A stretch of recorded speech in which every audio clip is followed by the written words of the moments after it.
যার হাত ধরে শিক্ষা পদ্ধতিতে আসে শৃঙ্খলা ও নিয়মানুবর্তিতা, যিনি হাজারো শিক্ষার্থীর অনুপ্রেরণা, যিনি একটি উচ্চ জাতির হয়ে যান পথ প্রদর্শক, অদৃশ্যের মাঝে যিনি গড়ে তোলেন পরম মমতায় আশা বিশ্ববিদ্যালয় বাংলাদেশকে।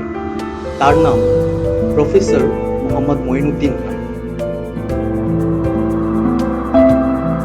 এই গুণী ব্যক্তি চট্টগ্রামে কাটিয়েছেন তার শৈশব, কৈশোর ও যৌবনের কিছুটা সময়। পরবর্তীতে যৌবনের আদর্শ শিক্ষাই জাতির মেরুদণ্ড এই গুণমন্ত্রে উদ্বুদ্ধ হয়ে তিনি শিক্ষকতাকে বেছে নেন। কর্মজীবনের পাশাপাশি 1966 সালে তার রচিত অ্যাডভান্স অ্যাকাউন্টিং বইটি প্রকাশিত হয়। এছাড়া 29টিরও বেশি গবেষণাধর্মী প্রবন্ধ রচনা করেন। 1995 সালে ঢাকা বিশ্ববিদ্যালয়ের বাণিজ্য অনুষদের ডিন হিসাবে যোগদানের ফলশ্রুতিতে তিনি আশা বিশ্ববিদ্যালয়ের প্রথম ভাইস চ্যান্সেলর হিসাবে নিযুক্ত হন। এছাড়াও তিনি তত্ত্বাবধায়ক সরকারের উপদেষ্টা হিসাবে গুরুত্বের সাথে তার দায়িত্ব পালন করেন। বার্ধক্যে নুয়ে পড়া এই শিক্ষা সৈনিক যেন হার মানতে নারাজ। তাই নবীনের মর্যাদা দিতে তিনি একসময় জীবনের শেষার্ধে পৌঁছে সিদ্ধান্ত নেন একটু বিশ্রাম নেবেন। তবে ভক্তানুরাগী অনুচর যেন তা মানতে চান, তাই এখনো তিনি আশা ইউনিভার্সিটি বাংলাদেশের উপদেষ্টা হিসেবে ছত্রছায়া রেখেছেন একটি পরিবারের মতো। আমরা তার এমন আদর্শে অনুপ্রাণিত, বরং অহংকার বোধ একটু বেশি।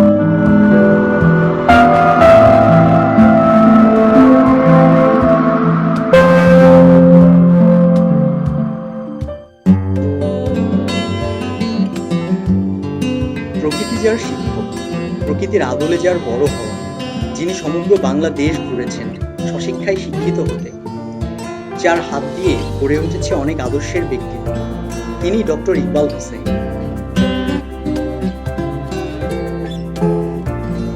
1946 সালের 25 ডিসেম্বর নোয়াখালীতে জন্মগ্রহণ হলেও বাবার চাকুরি সূত্রে তাকে ঘুরে বেড়াতে হয়েছে বাংলাদেশের বিভিন্ন প্রান্তে। বিভিন্ন সময় বিভিন্ন স্কুলে পড়াশোনা করলেও 1963 সালে গাইবান্ধার মডেল হাই স্কুল থেকে মাধ্যমিক ও 1965 সালে ঢাকা কলেজ থেকে উচ্চ মাধ্যমিক পাশ করেন। পরবর্তীতে ঢাকা ইউনিভার্সিটি থেকে যথাক্রমে অনার্স, মাস্টার্স ও ইকোনমিক্সে পিএইচডি ডিগ্রি অর্জন করেন।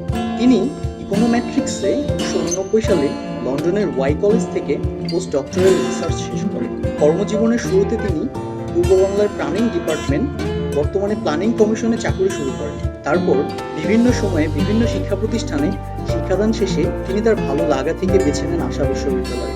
বর্তমানে এখানে তিনি জনপ্রিয়তার সাথে শিক্ষাদান করে চলেছেন। এমন একজন গুণী ব্যক্তিকে পেয়ে ধন্য হয়েছে হাজারো শিক্ষার্থী, ধন্য হয়েছে আশা বিশ্ববিদ্যালয়। আমরা তার দীর্ঘায়ু কামনা করি।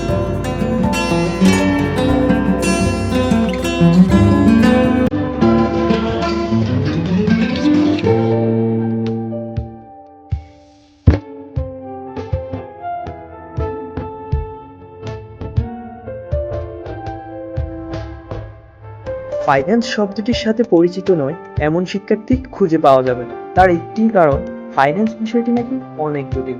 তবে ধারণাটি সত্য বা মিথ্যা যাই হোক, যার ক্ষেত্রে ফাইন্যান্স বিষয়টি জটিল কথাটি মানায় না, তার অপর নাম মোহাম্মদ মাহমুদুল,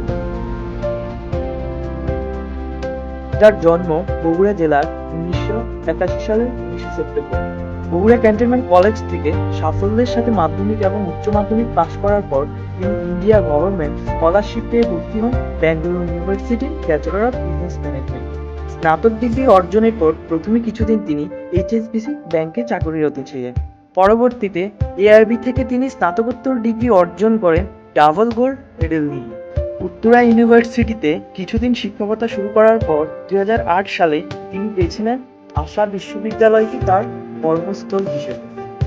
এ সময় তার নীতিগত আদর্শ, শিক্ষাদান পদ্ধতি ও আচরণে মুগ্ধ হয়ে যায় অগণিত ছাত্রছাত্রী ও সহকর্মী।